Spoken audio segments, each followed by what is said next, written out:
Well, hello, boys and girls. We are moving on to chapter 6 today in the book Frindle by Andrew Clements. And we've met Nick, we've met Mrs. Granger, and so I want to go a little deeper into our character study today. And to do that, I want to talk about the character's actions. Characters' actions can give us a lot of information. So here are my thoughts for today. Readers notice a character's actions to see what information Miss Johnson, yikes. They reveal, they reveal by asking, what patterns am I noticing? When we look at a character and their interactions with other characters or the way they make decisions, it might tell us something about how the story is going to develop. It might tell us something about the character's traits.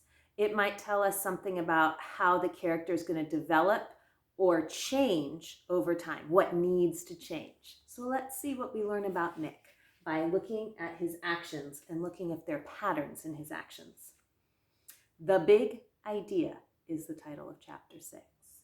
3 things happened later that same afternoon. Nick and Janet Fisk had missed the bus because of a school newspaper meeting, so they walked home together. They were seeing who could walk along the curb without falling. It took a lot of concentration. And when Janet stepped off into the street, Nick said, "That's 3 points for me." But Janet said, "I didn't fall. I saw something. Look." She bent down and picked up a gold ballpoint pen, the fancy kind. That was the first thing, Janet finding the pen. They got back on the curb and Nick followed Janet, putting one foot carefully in front of the other on the narrow concrete curb. And while he stepped along, he thought back over the school day, especially about his report, and what Mrs. Granger had said about words at the end of the period finally sank in. That was the second thing, understanding what Mrs. Granger had said. She said, "Who says dog means dog?" "You do, Nicholas." "You do, Nicholas," he repeated himself. "I do?" Nick thought, still putting one foot in front of the other, following Janet. What does that mean?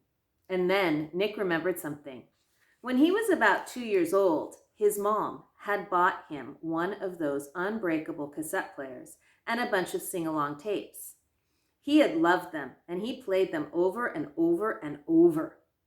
He would carry the tape and the player to his mother or his big brother or his father and bang them together and say, "Galawala, galawala, galawala," until someone put the cassette in the machine and turned it on. And for 3 years, whenever he said, "Gawala gala," his family knew that he wanted to hear those pretty sounds made with voices and instruments.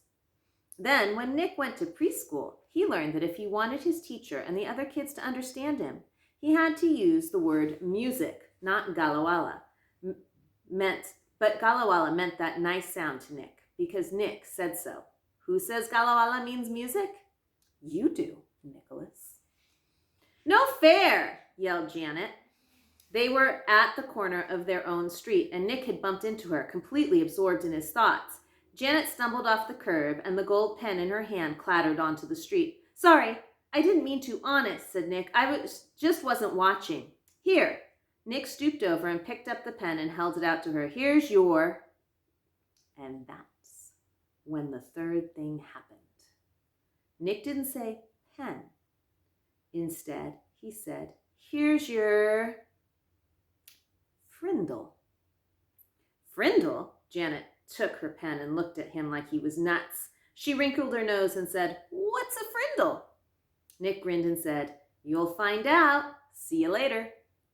It was there at the corner of Spring Street and South Grand Avenue, 1 block from home, on a September afternoon. That's when Nick got the big idea.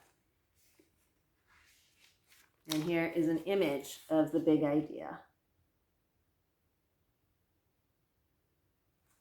So again, I'm going to bring you back to, what are the characters' actions here? What patterns am I noticing? For me, personally, I'm noticing Nick's thinking process and how he does it systematically, and I would jot about that in my reading journal. I don't know what you have noticed.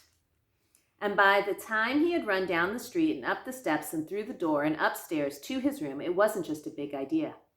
It was a plan. A whole plan, just begging for Nick to put it into action.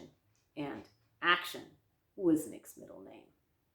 The next day after school, the plan began. Nick walked into the penny pantry store and asked the lady behind the counter for a Frindle. She squinted at him. A what?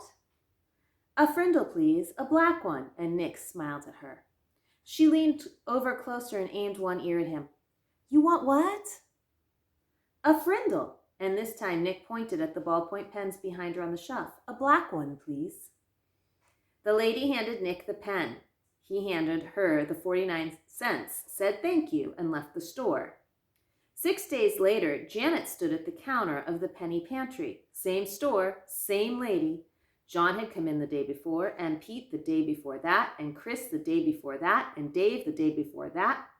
Janet was the 5th kid that Nick had sent there to ask that woman for a Frindle.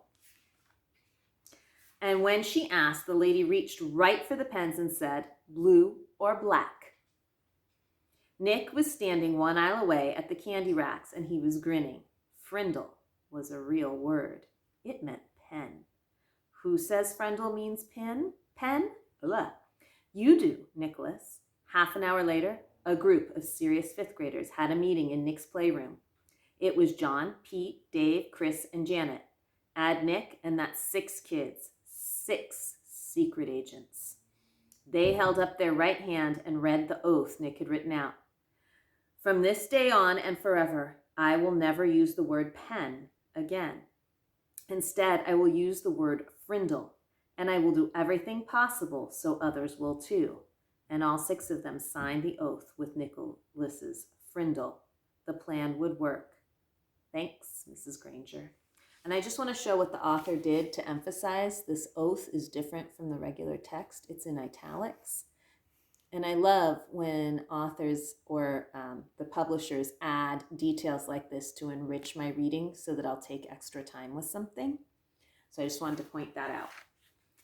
Chapter 7, Word Wars. School was the perfect place to launch a new word. And since this was a major historical event, Nick wanted it to begin in exactly the right class. 7th period language arts.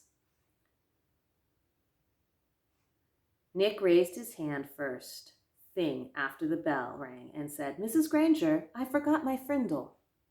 Sitting 3 rows away, John blurted out, I have an extra one you can borrow, Nick.